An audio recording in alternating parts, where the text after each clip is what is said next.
I think if you want to call it my origin story, it probably starts with actually when I was 7. I pretty clearly remember being a nuisance to a lot of the adults in my life because I would ask them questions like, "Hey, why are you treating me differently because I'm a girl than somebody else who's a boy?" Or I would say, "Hey, it looks like you're doing things differently to certain people based on their skin color, based on their gender, based on their." I lived in a small village in India at the time, so based on their caste, where it was still, and it just didn't gel with what I was learning as a young person of how you should be in the world. And so then, fast forward a few years, I found out I was moving to America and it was land of opportunities, et cetera, which in many ways it is, right? But because unequal treatment or inequitable treatment and discrimination was so front and center in my little person brain, um, I expected that to not be a problem in America. Like I remember that being one of my expectations, along with I also thought I heard Americans drank a lot of soda, and I thought if you turned the faucet, soda would come out and not water. So I was very pleasantly surprised that that didn't exist. But which is a favorite of mine, I thought actually they built that house specially for people who immigrated in so they could feel comfortable. But I was really disappointed to hear that although the soda through the pipes thing wasn't a real thing I had to contend with, actually discrimination was, and I was feeling it even more so because I was an immigrant, because we didn't have a lot of money, and it came to odds with everything that we as humanity really try to do, right? That's the problem with discrimination. So then I kind of forayed through things. That's part of why I got an MPH and why I worked in the public health sector for a little while before transitioning to medicine. And that's kind of a longer story than not. But I think if I really come down to it, it's trying to reconcile why we do things structurally and as a society that don't actually align with what we really want to do as humans. And trying to get at the crux of that, what's the systemic drivers, is really why I do a lot of the work that I do. And I picked endocrinology, one, because I like the science of it. I find it very stimulating mentally. But it's also one of the few fields where if you're missing something, I can give it back to you. So it's not a lack of it not existing. It's a matter of how I deliver it back to you and how the structural and societal supports exist so that it can be delivered back to you. So it actually seemed like the best place to study inequities, best place to study barriers, and best place to study the human and societal factors that determine whether a person gets to be healthy and healthy in the way they'd like to be. So that's kind of the reason why I ended up where I did. But the drivers have always been trying to get at this rub that we seem to have as a society. I really love that answer about selecting endocrinology for that reason. We've had other endocrinologists on the podcast in the past. I believe most of them who have been on the podcast, I don't want to speak 100%, but most of them have lived with diabetes of some kind. And it's often, at least the way it's been explained to me, that is a popular or a common that drives the decision to choose endocrinology over another field of medicine. Because I think I'm okay to say this, and correct me if I'm wrong, but like endocrinology is not the most popular choice for med school students. It's also not the most profitable, or it doesn't have the highest opportunity for growth. So it's interesting for me to hear you, not as a person living with diabetes, but as a person who's passionate about addressing inequities and also helping and meeting people and delivering them something that they've lost, that still was an emotional pull towards endocrinology versus another field. Yeah, no, I think you have it spot on. And I think, there's a really rich family history. And so like I have you can't be South Asian without having at least 1 billion members who have at least type 2 diabetes.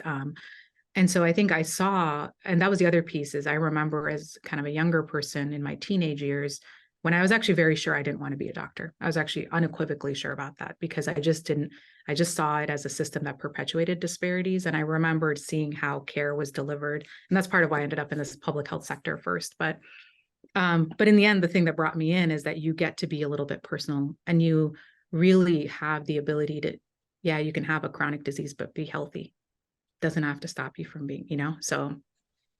Well, I first of all totally agree. I think we also have done maybe too much work, even walking back some of the sort of toxic positivity movements around like you can do anything, but also still addressing the fact that those things are possible as long as you address the challenges and the sort of other side of the coin there as well, in terms of obstacles that you'll face, and it won't be easy, but that you can live the life that you want. I want to touch on because Eritrea has put your credentials here for us to read off, and they are substantial and amazing. And I want to talk about one of them in particular. But before that, you have touched on now twice, like how your NPH and your work in the public health sector informed your decision. What specifically, like in terms of like health inequities, or was there a particular moment where you were like, I have to dig in deeper and address this, or things that continued to come up for you? Like, what did that work teach you, and how did that lead to your decision to practice medicine? Yeah, I focused primarily on barriers to access. So I tried when I was in high school actually to help start a free clinic, which we did, but I was like, oh, just having a free clinic doesn't actually address the structural drivers. So what I intended to learn in my MPH was really understand what the upstream drivers are. A ton of choices, and you'll hear me say this because I can't help myself over and over again, I'm sure. A ton of choices are made for individuals who hold one or more minoritized identity or are marginalized in any way. And those choices don't sit with them. They sit kind of in this. So I wanted to understand, how do you structure that? How do you think about it in a way that it can be operationalized, so it can be measured, so it can be addressed? And so the way that I went about that is by getting a pretty solid foundation in epidemiology, so I can think about study design and variables, which I do every day now. And then I spent a fair amount of time understanding the behavioral, like sort of the behavioral health aspect, right? We're not computational logical creatures. We don't say this is good, that is bad, here's the risk, but a lot of our health and the way that it's discussed is done that way. So a lot of what I tried to understand during my MPH was, what are the other drivers? What are those, what feel like illogical, but are in fact just human nature, or are things that make us feel good, or are the thing that we can't live without. So I don't want to give it up. So I'm going to do this thing that appears illogical, but it is in fact part of who I am. So there's a lot of health behavioral models that really try to get at understanding peer relations, the family relation, the nested nature of what healthcare delivery is. So I'd say those two things specifically, and that's where and I'm going to say that because that's where I spent all of my efforts while I was getting my MPH, was focusing specifically on that. But that's why I got it. It's so I could operationalize, measure, and then address in a data-driven fashion, because that's how policy change comes about. And we're going to talk a lot about the data later on in our conversation, specifically around some of the studies that you have been undergoing recently. My last question, I guess, about your background before we move forward is, in 2021, you won an advocacy award from the Stanford University Department of Pediatrics. And I think we talk a lot about patient advocacy here on the podcast, and the importance of being an advocate for yourself, especially when you encounter systemic or just authoritative, barriers, sometimes with your practitioner, sometimes with your pharmacy, and in other places. What does advocacy look like for someone like yourself, who is in these positions to affect policy? And I just found that to be I think a really unique perspective that we hadn't heard on the podcast before.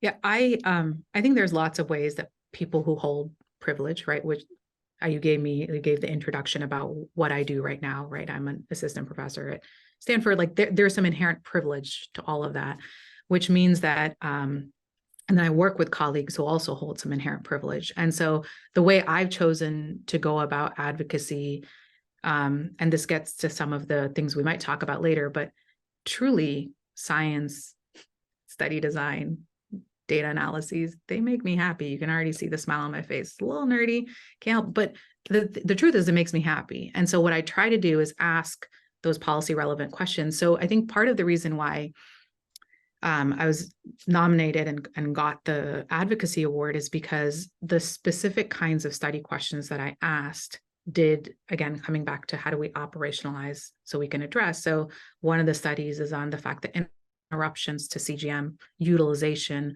results in a higher A1C for kids who have type 1 diabetes and public insurance. And that helped change some of our local public insurer policies so that the paperwork got streamlined, so that it wasn't so cumbersome. And then now that's part of the diabetes standards of care, and it's part of our statewide policy. So it's the fact that I've used a lot of the data I generate.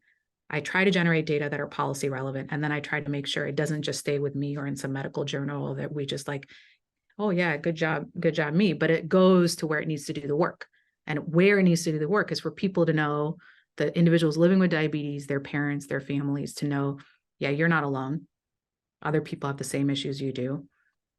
Two, hey, person with the ability to make policy changes or make policy anew, here's where the issue is, here's where the barrier is, here's where the widening of disparities is, and here's the action you can take. So I think that there's a few studies that come, when they come together, kind of help the diabetes world realize, one, there is a problem with disparities, and two, here are some of the drivers. So as I, I think that's part of the reason why, but that's what advocacy looks like for me, is to give people the data so that way they can't look away or say, oh, Ananta, I know you've been angry about inequity since you were 7, and this is just you annoyed and angry again. No, it's not. There's data to back it up. But yes, I'm also annoyed. I'd like for it to end. The receipts, like that, it kills me that she's so skilled to the point where it's like, I'm just gonna make them, like I'm gonna go find these receipts for people who don't believe in it. It's mind-blowing. We've talked a lot on like about how your expertise in that is about addressing disparities in pediatric type 1 diabetes management and their outcomes. For you, like when you started in endocrinology, was there a specific case or family that you looked at and you were like, this is it, this is where I'm going to find the receipts that I need? Yeah. So for me, it was actually, I trained in my pediatrics residency. I trained at LA County, which is a safety net, a large safety net hospital in LA County. It's in the heart of Boyle Heights. And we see families that, nobody really would see. They're folks who fall through the crack. They're undocumented. They're just our kind of, and I remember, and I did a lot of endocrine there because I had a feeling I'd want to be an endocrinologist. And what I remember the care and how it was delivered there, and it was excellent for what county could do. So I don't want to I definitely have no interest in knocking it. These are system level differences. And I remember coming to Stanford in my first fellow clinic, noticing two things. Noticing one, that a lot more people had technology than they did at county. And I went back and I said, how come more people aren't on? Oh, there's a ton of bureaucratic paperwork that we have to go through in order to become a specific or accredited site. And they're already overworked clinically. There's already only 1 or 2 endocrinologists, right? So, and that's since changed because, we've been working together. And then the second thing is I noticed that although a lot of folks were using, your first day as a fellow, you get 2 patients and only 2. And I couldn't be more thankful for the 2 that happened to self-select in or found themselves in. And one was an engineering family who had their own algorithm that they had made, and the other was a very Silicon Valley, I know, was a family that had actually come in all the way from Monterey and sort of the farm working area, which is where I find a lot of my interest in California. And I remember those are the families I've always wanted to serve. And Spanish speaking, lived with type 1 diabetes for at least 8 years.